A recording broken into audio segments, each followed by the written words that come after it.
Well, in my life and in my work, it's about building relationships. And so once I build a relationship, invariably, if I don't get to what they need or what they want, they eventually ask me, "What do you do?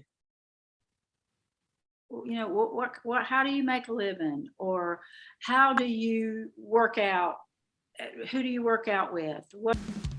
It's the Health in the Real World podcast. It's time to start the show with Chris Janke as your host. Here to give you everything that you need when it comes to fitness strategies. We keep it simple and easy. It's your roadmap to get healthy. You don't need equipment and you don't need a gym.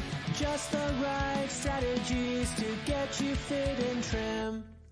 The Health in the Real World podcast is sponsored by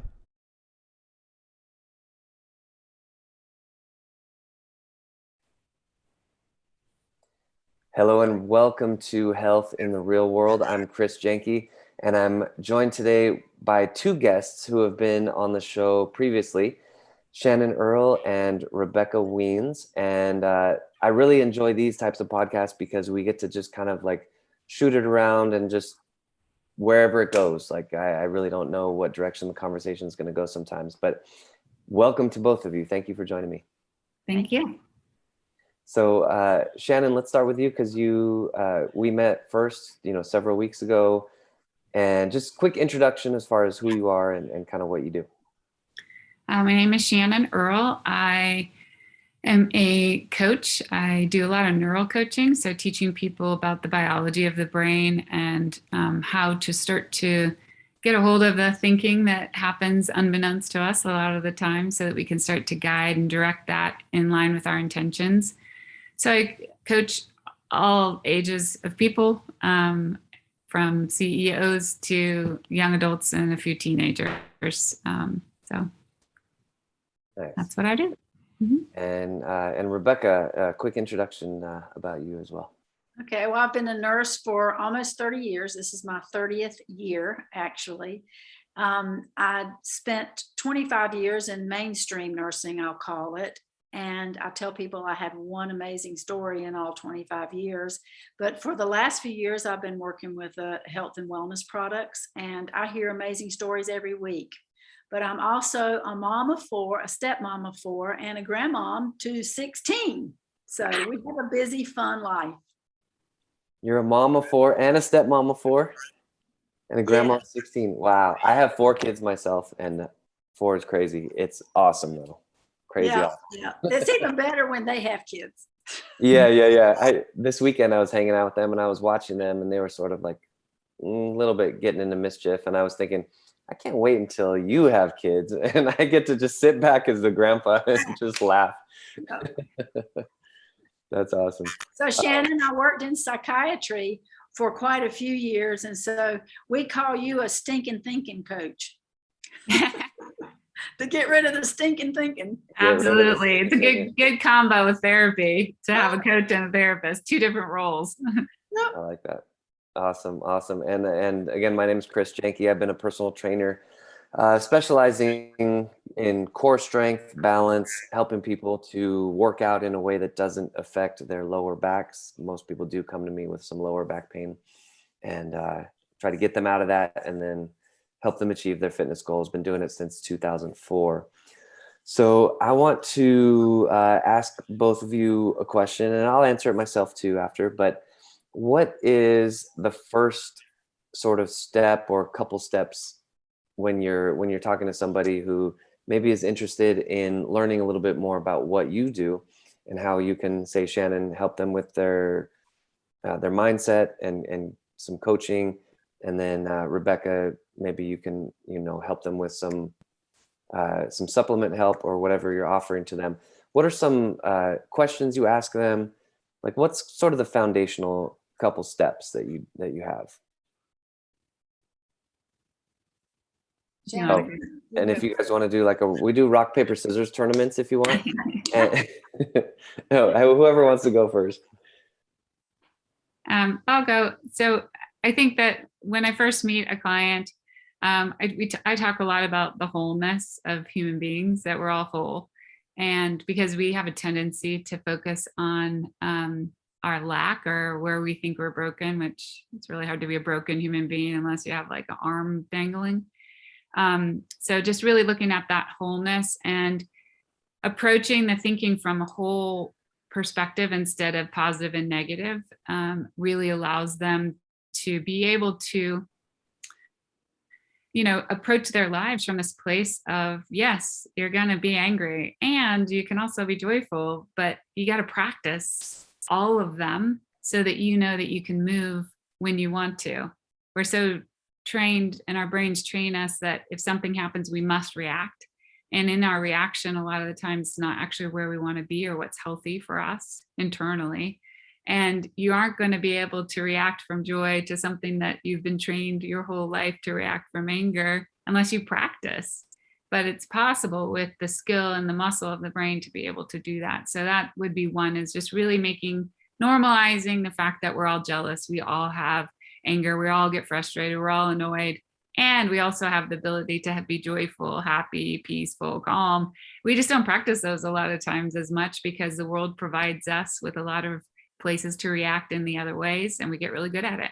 So that's probably one of my main beginning teachings, because they need to know that in order to know that they can have what they want. Right. Absolutely. 100%. And Rebecca, what about you? How do you start that conversation? I start everywhere I go and everyone I meet. I start not by asking anything, but by listening. Because if I listen enough and show an interest in them, just in who they are and in their lives, asking them the questions about themselves, then that can help guide me as to how I can help them with what I have to offer. Because for some people, with what I do, it is just health. It is physical health, mental health. I also have a pretty good, strong spiritual side, so I can do that too. But once I know, some of them is financial need. I mean, you talk to people long enough and you listen before you talk, then it kind of guides your conversation as to where you go. And then I can know what to offer them to help them move forward. That's my little trick for this conversation too. Let you guys talk and see where we're going to go with the conversation, because I think that's very important, because everybody is different. It's I've sort of run into that issue a little bit in the last couple of years, because again, I've been a trainer since 2004, and it's always that interplay, getting to know an individual person and figuring out a training program based on what I know, in like, how do I want to describe it? Like what I learned from personal trainer school, and like what I know about the body and things, but then also what specifically this person needs and how to apply it. But then the past couple of years, I've noticed a little bit of challenge because I'm writing books. And so now who am I talking to in this book? I don't know what you need, but I'm going to just give it all to you. Right. So that's kind of one of the challenges with that is, we want to be able to take the general, like what we learn, about the mind or about the body, and be able to apply it to a specific individual. Right. Mm-hmm. So what are you listening for? Let's go back to you first, Rebecca. What are you listening for in, sort of that interpersonal communication? What are you listening for? They might tell you explicitly, like, I have a problem with my blank, fill in the blank. But what if they don't? Like sometimes people don't know what they need. That's kind of maybe one of the harder parts about doing what any of the three of us do is sort of reading between the lines. Well, in my life and in my work, it's about building relationships. And so once I build a relationship, invariably, if I don't get to what they need or what they want, they eventually ask me, what do you do? What how do you make a living? Or how do you work out? Who do you work out with? What do they'll ask you questions that then can open the door for you to be able to share. And I'm a firm believer in the product that we represent. It's the foundation for everything else I do. But I also am not closed-minded, and I'm able to direct them into different directions. Like Chris, I would send them to you, if that's what their need was. Shannon, I'd send them to you if that's what their need was. So I don't just close in. I try to be open-minded. And, Chris, you've got 18 years of experience. You were talking about writing your book. As you write, you're just going to think of stories. You're going to think of situations that's just going to keep you writing and writing and writing. Well, when you've been a nurse this long, there have been people that have called me and I've said, I remember one lady, I was at a meeting with her and I looked at her and we were friends. I had developed a relationship. I wasn't just being in her face. I said, do you have Graves' disease? She said, no, but you think I do, don't you? And sure enough. So just life experiences kind of direct you into how you can help people. In fact, I don't think there's any substitute. There's no education that's a substitute for life experiences. Yeah, I think so. And that comes through in coaching, right, Shannon? Just like you have to kind of get dirty in the trenches, right, of life. Yeah, for sure. And I'd say, in answering that question, what are you listening for? And I agree, Rebecca, relationships are key because no one's going to listen to you if you're asking them to exercise. They'll do more if they have a relationship with you because the trust is built and you know them and they know you. Especially, I'd say with my young adults, that's really important because they're a little hesitant of these older adults being really how I approach them. They're like, are you sure? I'd say a lot of times what I'm listening for is that what is that understory that's being told that they don't even necessarily know they're telling. And it's really creating their world and their vision and their perspective. And so once the relationship's built, that's where I'll head, right? Is, okay, I can hear this understory and then I'll ask them, so is this actually what you're wanting to create? And I was like, no. Then we got some work to do. Because we never really want what we talk about sometimes. It's just a habit. Right. Yeah, definitely. And as the cliche, right? I'm sure you've heard it. Nobody cares what you know until they know that you care, right? Yeah. It's very true. Developing that relationship and a couple things. I know actually the first thing that comes to my mind is sort of the ability to laugh at yourself and not take yourself too seriously. So the one example, now this episode is not going to come out until May, but we're recording this on April 12th. Yesterday, April 11th or 4/11, right? I remember this date was the first date that I ever trained one of my clients, and he's been with me for now probably 8 years. But our first consultation was on 4/11. I remember this because at the end of the appointment, I said, "Oh, you should go check out 7-Eleven today because they're having free Slurpees." And he looked at me and he's like, "Why would 7-Eleven be giving away free Slurpees on April 11th?" And I was like, "Yeah, that's a good question." And it was a total dad moment because my daughter, who's my second, was just born like 3 weeks prior and I hadn't slept. And I was like, yeah, that's a good point. And so now we still joke about it. So he sent me a text yesterday and he said, just want to wish you happy 7-Eleven Slurpee Day.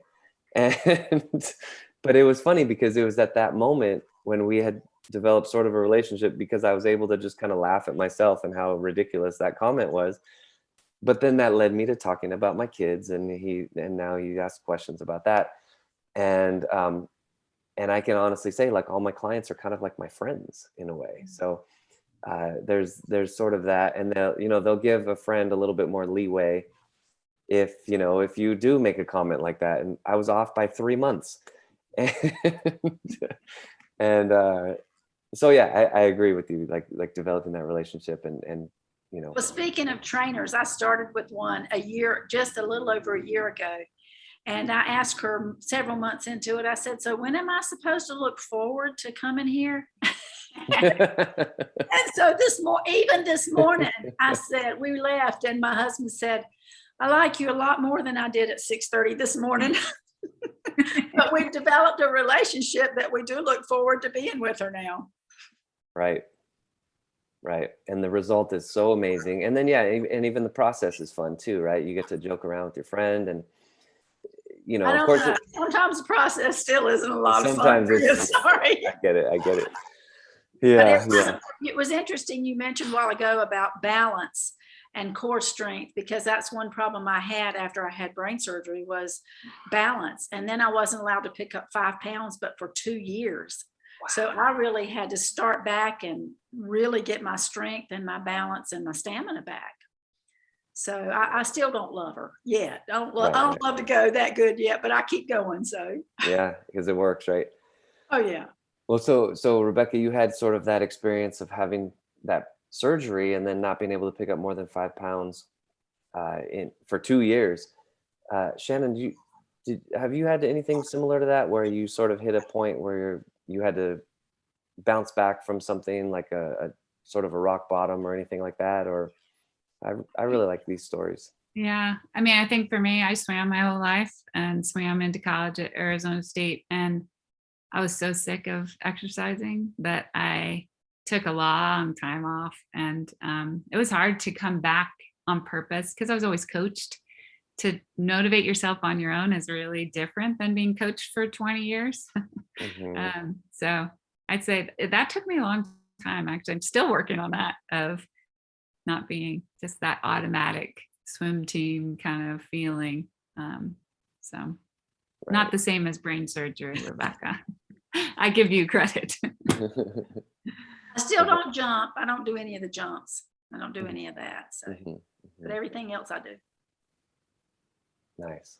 That's great. Yeah, my particular, I guess, health rock bottom was when I was in college, and I gained the freshman 15, and then I gained the sophomore 15, and then I gained the junior 15, and then and then by the time I was a senior, I was like, yeah, I'm like 45 pounds overweight here. I don't feel good. Being a little bit overweight, it's not always a bad thing, but I just didn't feel good. I was surviving on Domino's and Domino's pizza and beer. And as you can imagine, had very low energy, would sleep like 12 hours a day and then still didn't have energy. And then that's when I took matters into my own hands. So I definitely feel, Rebecca, I feel the pain when you talk about your trainer. That's how I got started as a trainer. I hired my own trainer, and it was just absolutely miserable because he wasn't like, I'm a little like warm and fuzzy with my clients. Like if they say like, this is too hard. Like, I understand pushing me, but this is too much. I'll be like, okay, cool. I'll back off a little bit. Yeah. I didn't get one of those guys. I hired him and I had him for 18 months, and he was so proud, just annihilating me. I lived only about 5 blocks away from the gym, and I would walk home after the workout, and it would take me 20 minutes to walk 5 blocks because I was just like shuffling along. Just like absolute torture. She's not that mean. That's pretty funny. I want to give we're coming toward the end of the show, but I really like ending with a chance for us to go really big picture. And again, I'll do it myself as well, but I'll do it at the end after the two of you go. But you're called in front of a university to give your motivational speech on how you think the graduates at the university can get the most out of their lives. So could be based on your own experiences. It can be anecdotes, whatever direction you want to go, goal setting, whatever you want to talk about, how the graduates can get the most out of their lives.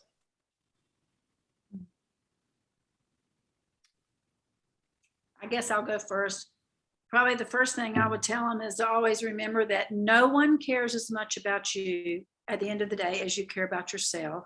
No one is going to take care of you as much as you are able to take care of yourself, because you're the person that knows you, that you can be and do and have whatever you set your mind to. It's all about getting it into your mind as to who you are and where you want to go. And when I was doing mental health nursing, we always set a goal, and we started at 10 years out or 20 years out. And then we backed up to make it into tiny steps. Of course, being in a hospital, I always said, you forgot the first thing. The very last step is you got to get out of this hospital. So, but to just set long-term goals and then back up and inch your way towards them. And before you know it, you're at this goal, and then you're at another goal, and you're at another goal. What is it? We used to tell kids, inch by inch, it's a cinch. Yard by yard, it's always hard. I like that. That's good. I like that. I think I would say we all come at mistakes as if, oh, I made a mistake. Oh, and then the inner critic comes in and is chatting at us. So I would say if you could look at mistakes as a mistake, like a movie, and you have your first mistake, and then you step back and reassess, and then you try again. And then maybe that's another mistake, and you step back and you try again. That's how you're going to neurologically start to build the wiring to be able to not only just have a great life, but when you fall down, get back up and reassess and start to move forward again. I think we're too hard on ourselves. I know I was when I was a kid. And the more that we see this life as this ever-growing, learning, changing experience, I think we're going to enjoy more moments of it. Because it's not bad, it's just new, and our brains don't like new, but it is where we get all the chemicals of risk and fun and growth. So I think if we change our perspective just slightly, sometimes our lives we'll have a different experience. You're exactly right. Yep. I agree 100% with both of you. I like how you took the word mistake, right? Just it's a mistake. And it was reminding me of the word sin, which is often used in like a religious context. But the word sin, I believe, if I'm not mistaken, came from like an archery term to miss your mark, or at least they also use it. And so my motivational speech is sort of along those lines, like Les Brown, a great motivational speaker, has a quote, "It's not over until I win." And I love that because I really feel that way about achieving the goals. Like, it's not a failure. I just haven't figured it out yet. And there's only two options. Either I'm going to figure it out, and in that case, all those failures are going to be behind me, just like the light bulb, right? A light bulb, they say, was like a 1,000 step process. He failed 1,000 times and then figured it out, and now we have lights everywhere. Or I'm gonna die trying. Like, we're all gonna die eventually, and when I'm in my grave, I'm not gonna be stressing about how I failed. It's just gonna be, I'm just gonna keep going until I reach the end. But I feel like you either are going to struggle and try to work out the thing that is the most passionate for you, or you're gonna struggle with something that you're not passionate about. Everything's going to be some sort of a struggle, and nothing is just green lights all the way. And you're going to have to try and get knocked down and try again and get knocked down. But you might as well be doing something you absolutely love, because you will figure it out eventually, because it really is not failure, and you will win eventually. Nice. All right. Well, again, I never know what direction these things are going to go. I really like the sort of personal development tilt that we went on today, motivation. Again, we have Rebecca Weens and Shannon Earle, and I'm Chris Janke with Health in the Real World podcast. I appreciate both of you joining me today. Thank you so much. Thank you so much, Chris. Thank you, Rebecca. And then one more thing, actually, sorry, I almost forgot this. How do people get in touch with each of you? Website, social media, email address, phone numbers? I prefer my phone number. And I think I said in my previous little podcast, I always answer my phone. If I don't, I call back as soon as I can, even telemarketers. Rebecca, give your phone number one more time then, just so if somebody hasn't listened to the other episode. It's 919-271-7879. Nice. And Shannon, how do people get in touch with you? My email address is shannonearlecoaching@gmail.com, and my website is shannonearlecoaching.com, and my number is 208-304-0727. Awesome. And I'm Chris Janke at chrisjanke.com. That's the easiest way you can get in touch with my phone number, email, everything. So again, Rebecca Weens and Shannon Earle, thank you so much for joining me today, Health in the Real World podcast. Thank Thank you. you. Nice. Thanks for listening to the Health in the Real World show. Make sure to like and subscribe and comment down below. Visit mycorebalance.com to learn more.